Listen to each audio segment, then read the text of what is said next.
নিজ ঘরে আগুন দিয়ে পলাতক মালিক। ঘটনা গামাইবাড়ি এলাকার আগুনের লেলিহান পাড়া প্রতিবেশীরা প্রত্যক্ষ করে আগুন নিয়ন্ত্রণে আনে। ঘটনাস্থলে অগ্নি নির্বাপক দপ্তরের কর্মীরা। সংবাদে প্রকাশ, গামাইবাড়ি এলাকায় শুক্রবার সায়ন দাস নামের 28 বছর বয়সী এক যুবক কোনো এক অজ্ঞতা কারণে আচমকায় তার বসত ঘরে অগ্নি সংযোগ করে দেয়। যদিও আগুনের তীব্রতা বৃদ্ধি পাওয়ার পূর্বেই ঘটনাটি এলাকার লোকজনের নজরে আসলে অগ্নি নির্বাপক দপ্তরের সহযোগিতায় এই আগুন নিয়ন্ত্রণে আসে। জানা যায়, বাড়ির বসত ঘরে থাকা একটি খাটের মধ্যে অগ্নি সংযোগ করে সায়ন।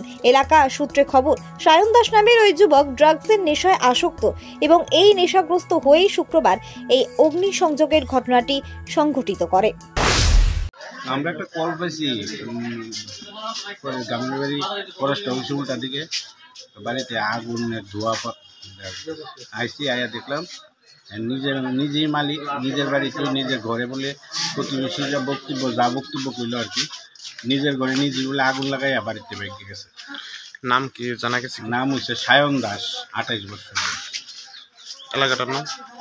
এলাকাটা কালীটিলা। স্যার, কয়টার সময় হয়েছে ঘটনা? কি আসবে টাইমটা তো করতে পারতাম না। ক্ষয়ক্ষতির পরিমাণ? ক্ষয়ক্ষতির পরিমাণ একটা খাটের উপরে আগুনটা লাগবে আর কি, 1000 টাকা। এটা কি পারিবারিক ঝামেলা মনে করেন? একটু বুঝলাম না, নিজের ঘরে নিজে আগুন লাগা দিচ্ছে। সে কি আছে বাড়িতে? নাই না, সে নাই। পাড়া প্রতিবেশী এসে জল দিয়ে আগুন নিভাই। তেলিয়ামুড়া প্রতিনিধি রিপোর্ট, লঙ্গাই টিভি।